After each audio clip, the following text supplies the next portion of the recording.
Paragamian հարկելի տեկյան մշակութային միության արցանց հայդակիրներու հետևողներ, այսօր մեզի համար արվեստի ձիրեններս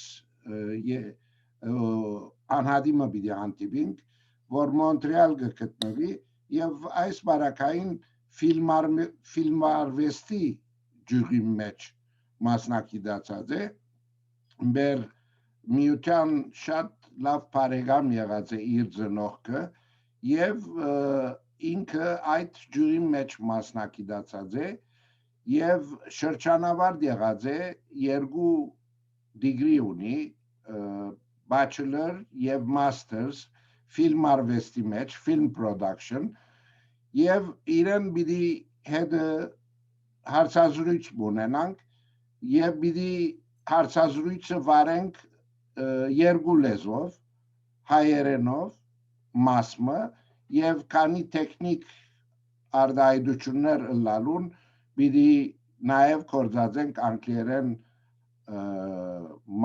մասով ուրեմն ես այսօր բադիվ ունիմ հրավիրելու մեր ֆիլմարվեստի Մոնտրեալի արվեստագետները մեկը Հանցին Arto Paragamianin Arto Paragamian Բարև, ինչպես եք։ Լավ ենք Arto շնորհակալ ենք որ ընդունեցիր մեր հրավերը ես Arto-ին քիչ ներկայացնեմ ցեզի գարչ ծևով եւ I'll let him continue about his achievements and what he has done in the industry. He is not an Oscar winner yet, but let's hope that he succeeds in going higher levels and getting nominations. However, Arto had few films produced and edited, written and produced few films. I can mention few names.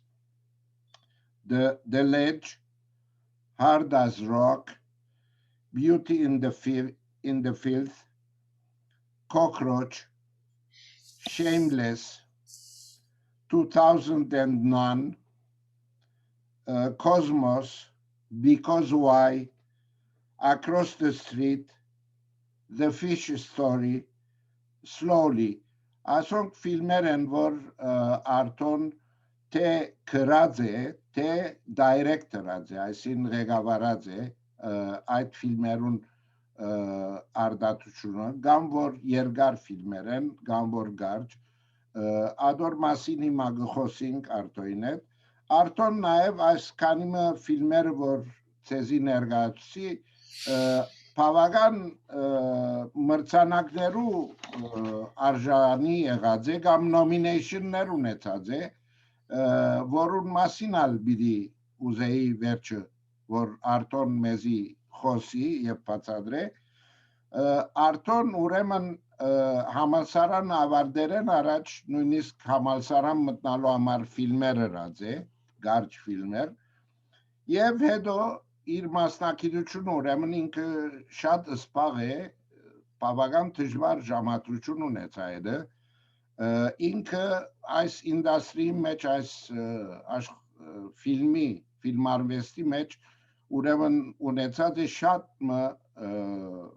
մասնակցություն, էդիտոր եղած է, տասադու եղած է, script consultant եղած է, editing consultant, guest lecturer, director, jury member, and so on. So I welcome you, Arto. Paragamian. Merci. Merci, շատ merci. Ուրեմն բացասեմեզի երբ ավարտեցիր համալսարանը?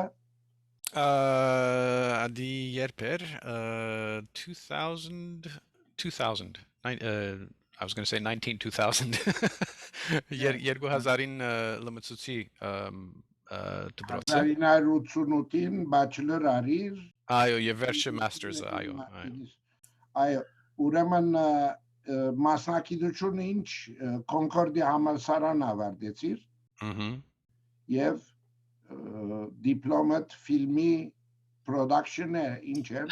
Adiga Gasvi fine arts degree within the film specialization program. So Adiga detail manev, but basically I have a master's in fine arts. Good. With specialization in film. So talk about your the films that you wrote and you directed, you produced. Yes, well, just for accuracy's sake, the first three films that you mentioned were not produced yet. They've just been scripts that I've written. So 2009 was my last feature film. Before that, I made a film called Because Why. No, before that, actually, I participated in a group film. It was what we call an omnibus film, where 6 writers and directors participated together to make a single feature film. And so the film was divided into 6 stories, which were related and interlinked to each other in some way or another. And that was actually a film that was in French. So that was an interesting experience to work with other directors. I was the token Anglophone in the group, and it was quite successful. And before that, I made my first feature film, which was actually based on a script that was written during my master's thesis. So my master's thesis took the shape of a feature-length script. And after I graduated, I went out into the world and found a producer, and I was quite lucky. Not many people are able to produce a film immediately after leaving school, but that was the case for me. So that was a learning experience for sure. And before that, the films were that I made in school were both short films, and those were called The Fish Story, which is actually based on an Armenian joke that my father told me. And after that, I made another film called Across the Street, which also had themes of immigration and belonging to society. And how were these projects or films financed? The short films that were made within school were basically financed by the school. Of course, I had to provide some financing as well for lab development fees and things like that, because we used to shoot in film. And but the rest, the equipment, etc., all the editing equipment and everything, and the shooting equipment, the lighting, all that was provided by the school, by the university. And after that, well, I guess I would say fortunate to live in Canada, because Canada does, well, less and less, but still does have government investment for the film industry. It is the only way really to be able to, I say compete in quotes because it's not really a competition, with the very, very aggressive American film industry and their tendency to try to be the only source for films for the world. And was your talent uh,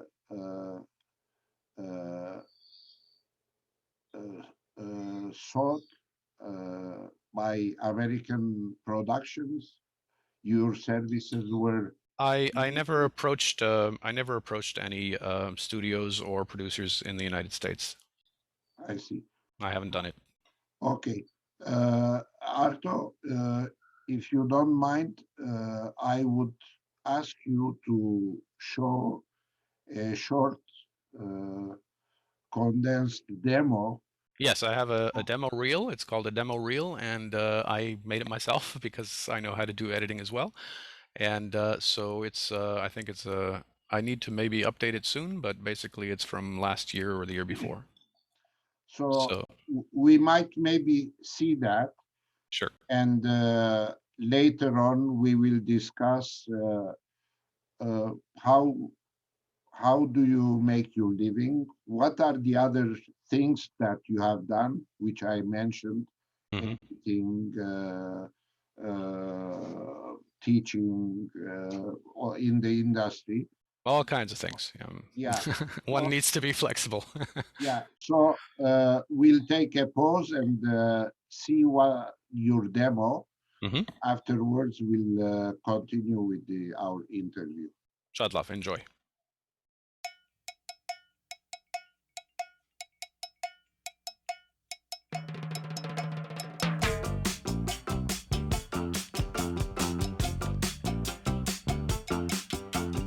All my friends, the low rider. C'est pas ton voiture? The low rider is a little higher.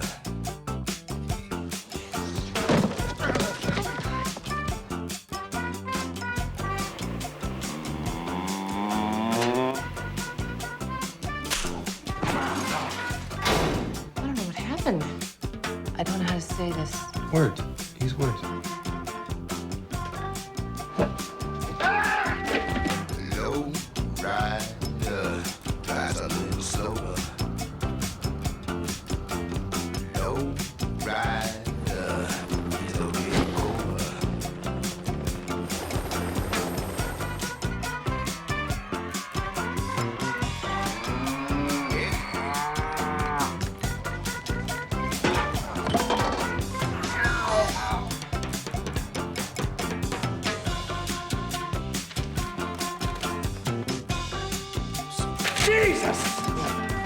Low rider knows every street, yeah.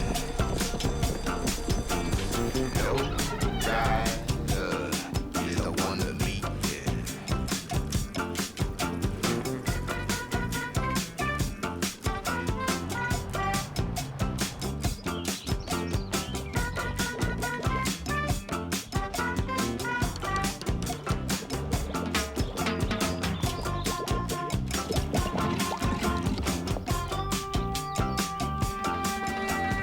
Low rider don't use no gas now. Low rider don't drive too fast.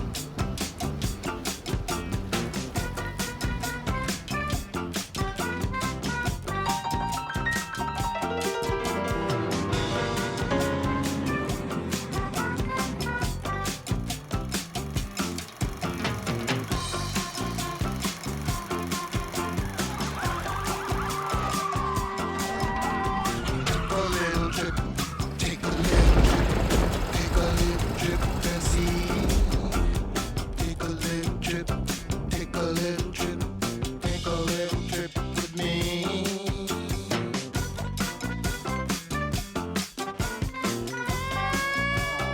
Shit! Oh, yeah! Oh, no! Shit! I have to go. I have an appointment. I really have to go. I'm sorry. No, I'm sorry. no. Okay, Arto, this was great. It Thank you. showed a variety of, scenes from different, I think. From different films throughout history of my history. So the point there is to make it as dynamic and also as short as possible, because people don't always have a lot of patience to sit through things in this industry. Yeah, there were some scenes. Yeah, it's normal though, because for example, I've known a number of producers in my time, and producers are interesting people. They're very, very busy people. They have an energy level that I can't comprehend. It's obviously as a director and writer, those are also, things that require an enormous amount of energy. But the thing is about when you direct a film or even when you write a film, you do your work and then you stop, and then you have time to sort of recuperate. But a producer's life is that level of energy all the time. They just never stop. So I have a lot of respect for producers in that sense. Yes, I hope that your film production becomes as busy as your other occupations. So do I. So, Of course. Hima Hosing, let's talk about your other specialties or occupations in the industry, in the film industry. Well, I guess you mentioned editing. So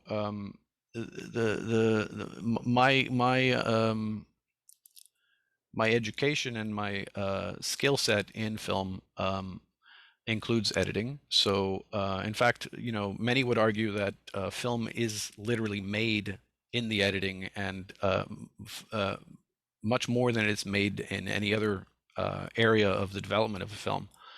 So, of course, writing is very important, and writing is the driver. It's the content. It's the Bible that everyone uses in order to guide themselves through, what eventually becomes a journey of trying to make a film. And production is often an area filled with obstacles and compromises.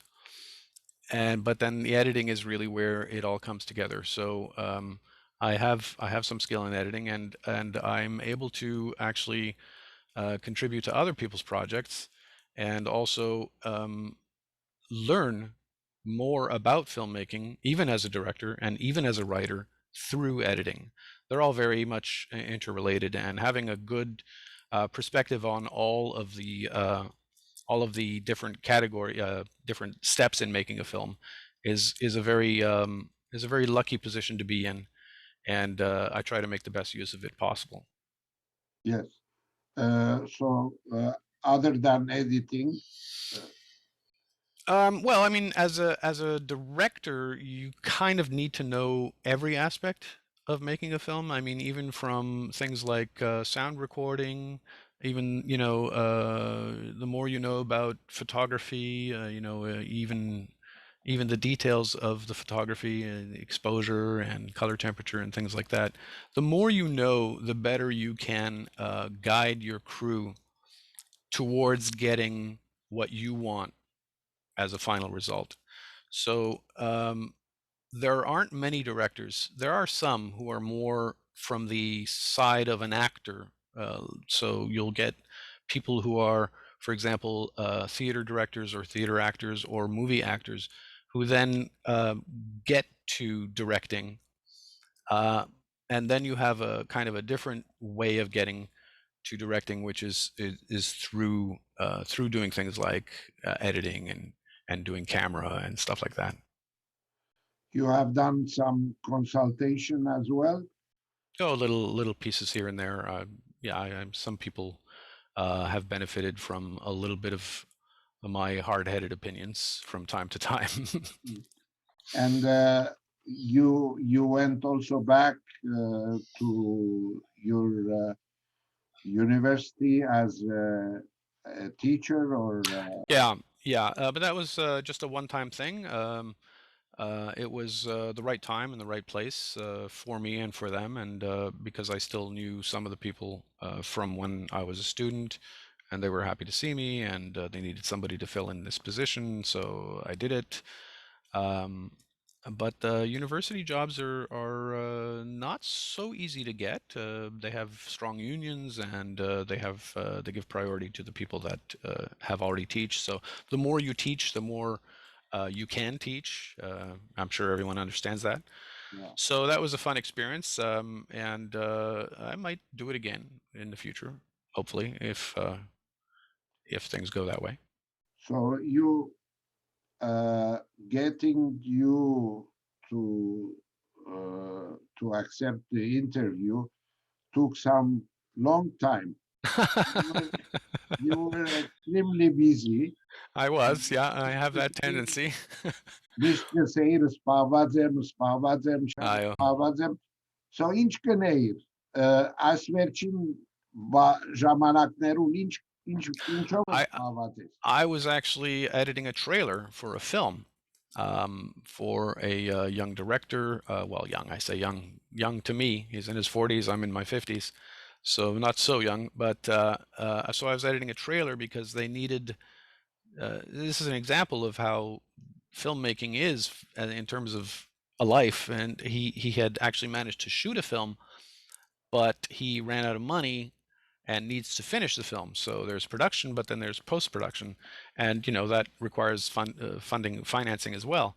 So he asked me to cut a trailer of the film and make it as dynamic and interesting as possible in order for him to show it around and be able to find more financing to finish the film. I see. Yeah. Before that, I was cutting something else. Before that, I was writing my script, my next script, and now that all that's done, I'm going to go back to writing my script as soon as this interview is over. Yeah. But Well, maybe tomorrow. I'm kind of surprised because I'll come to the other my next question. You are busy in a field which is very much affected with this confinement situation of COVID. Yeah. I was going to ask you, how are you coping with this confinement situation where everything is locked, where the productions are hardly seen in the theaters? Mm. So how are you coping? How I'm doing a lot of hoping, which rhymes with coping. I'm doing a lot of coping. Now, in my situation, if I were, say, a lighting technician or a cameraman or something like that, I that would would be be more gravely affected because nobody's shooting anything. But in my particular situation, I'm basically, either writing or editing, so that makes it a little bit. The problem is that, as an editor, it's, there's not a lot of people with stuff to edit because nobody's been shooting for almost a year now. So that's a problem, and it's also it's difficult. I have to say, it's also difficult to write, even though it's something I can do, on my own. I don't need any people around me or anything like that. But it's just, society has changed in dramatic ways. Everything is more difficult. Everything is more difficult, and I would argue that, now after a year of the pandemic and all the restrictions, it's almost hard to think, because I think when you're writing, you do get input just from daily life, just from talking to people, just from going for a walk, or all these little things that contribute to the writing process in a creative way. Somebody says something, or you see something, you go to a movie, you go to a play or something like that. So those inputs have kind of dried out. It makes it very difficult to be, for lack of a better word, creative in this context. yeah. So yeah, it's difficult. What is your thinking? How do you see the future of making, where there is a tendency of avoiding theaters now Mm. and going to like Apple TV or Netflix and Amazon, where original productions are not even brought to the uh, Yeah, yeah. theaters. How will that affect uh, Me. the industry? Yeah. Nobody really knows. However, I can say, I'm from a generation that was actually trained on film. When I made my student films, they were shot on film, and every film subsequently was shot on film. And I've always been a sort of a, I have been in the past a film purist, but I have to say that the new technologies in digital photography and so on, um, I have less resistance to them now. I also have less resistance to what I used to hold as a very important element of film in culture, in society, of it being not only an art form, but being a social event. That was something in my mind that was very important, where a film really comes to life when you fill a room with people and they all share something as they're viewing the film. The applause, the laughter, because, well, I make comedies, so laughter is obviously very important.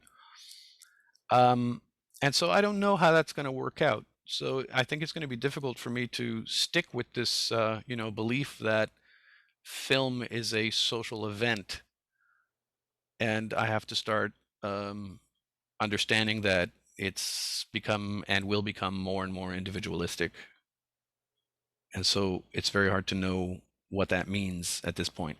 Although the trend has started before the pandemic. It started well before the pandemic, Yes. but we did still have theaters, and people did still go to the theater. Having said that, being a filmmaker of, let's say, subjects that are a little bit off the main road, um, I never expected to be able to compete with, the American superhero movie, which seems to be the obsession of late. Um, because when people go to the cinema, they expect that. They expect, of course, there's marginal audiences as well, but the general audiences, they've been accustomed to very spectacular cinema with a lot of decor around it High in budget. terms of high budget, budget. high production value, and with very little content that could be argued to be useful to society. So I am, and I always have been, a marginal filmmaker, and that's the way it is. So the fact that 10 million people aren't going to the cinema every month doesn't really affect me that much, because I kind of have been in a situation where I need to work outside of that. Yeah, you have your own niche. Niche. There you go. There's the word. Thank you. You're targeting that niche. Yeah. Because for sure you cannot compete with those multi-million budgeted films with extreme animation behind. Yeah. Costly special effects. Yeah. And more important than that is the American star system. The American star system really kind of takes hold and makes it a monopoly, because even as a Canadian filmmaker, call it marginal or not, I'm still in a situation where the industry, even in Canada, has shifted towards, okay, who's your star? And so that's that. Once you are in a situation where you have to find a star in order to market the film, regardless of the film's content, then you're immediately in a situation where you can't make a film for $1 million or $1.5 million. You have to seek more, because you have to be able to afford the star. That's right. And so it's another way of kind of monopolizing the film industry. Yes. Now I'm coming to my last question is, you being an Armenian, Arto Paragamian, you should have some Armenian affiliation, or now the tough question is, were you involved in any Armenian projects or productions? No, And no, not so far. However, my first student film at Concordia was actually, the entire script was based on a joke that my father told me, an Armenian joke, and that was the fish story, and so that was a kind of a use of Armenian culture in comedic terms, in an attempt to generate a story that would be interesting to people, and it was quite successful. The second film I made in school was also it wasn't based on any Armenian stories, but it was based on the concept of immigration, moving to the New World, and because that's the experience, or the sense of an experience, that I got from my parents, because that's what they went through, and so that was also Armenian content in a sense. Then in the feature film category, I can't say that, arguably I can't say that that I used Armenian content.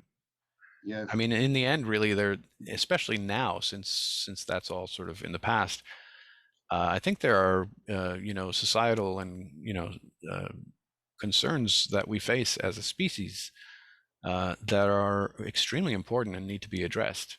And so the last few scripts I've been working on were really driven by environmental concerns, and that is also very important to me as well. Yeah, I understand. Yeah.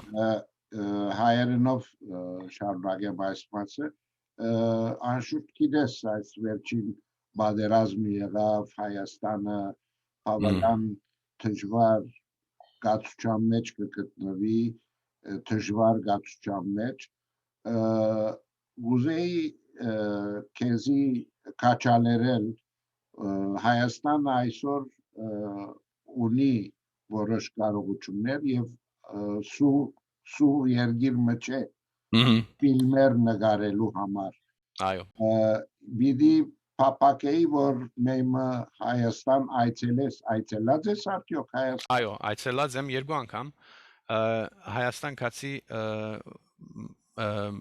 with my parents during the Soviet period. We went to Soviet Armenia, and I was quite young. I was 14, I think, at the time. Shad pan pochvadze. But I do remember one moment, and that was leaving the airport. We got in a taxi cab, and he had the radio on, and it was in Armenian. And it was the first time in my life that I had heard Armenian on media. So that was a remarkable experience. I went back. I honestly can't remember what year it was. It's probably 2005-ish. I went back to Armenia to a film festival where they wanted my film, and that was a very different experience. Yeah, a very different Armenia. Mind you, when you do go to a film festival, you don't really, you're quite busy with the festival, so you don't really go outside of it that much. But I could see what was going on, and it was a very different Armenia. And now, I don't know what's going to happen. Yeah, even papakës այն որ մենք իբրև սվիրքայ գարելինի սնենք ցերկերնի սոտենք եւ մեր հայրենիքը վտանգի դակ է դժվարություններ կա եւ եթե ծրակիրներ ունիս աբակային օգտագործես հայրենիքը խոնդեղը նես կարգը կուգին Adiga Shad Guzem, and I do have a topic, which is basically, I hope nobody steals the idea, but it's basically about komitas. And I would very much like to make a film about that figure of our history, an important figure. And also, it ties into my love for music. So that is actually a future term project that I have very much in mind. Arto, ես շատ շնորհակալ եմ։ Ես շնորհակալ եմ։ Ավելորդ բան մգա ավելցուր։ Թե ոչ ավարտենք, ես գուսամ որ քու կորձդ ավելի հարաճանա, բարձրանաս։ Մերսի, ցեզիալ։ Ցեվոմը socially relevant film festivalin մասին դեյագեք։ Չէ։ Սադես։ Չէ։ Նորա Արմանին գնե Նյու Յորքի մեջ։ Okay։ Գրնանք մեր շատ միության մոտ անցմնե Նորա Արմանի socially relevant film festival եւ այս մարտին գրգին գնե virtual festival։ Okay։ Եվ եթե հարաճիգային արդատրություն ունիս կրնաս իրեն ներկայացնել։ Okay։ Շատ հետաքրքրական ֆեստիվալ մնե, որը սկսած է նորան։ Այո, անունն է շատ լավ։ Նյու Յորքի մեջ է։ Okay։ I would extend my gratitude accepting our invitation. Շատ շնորհակալ եմ Արտո, որ ընդունեցիր մեր հրավերը եւ բիդի ավարտենք, եթե ուրիշ ավելցնելիք։ Այո, the pleasure was mine, as they say. It's been a lot of fun. Thank you. Հաջողություն քեզի։ Merci, շնորհակալ եմ։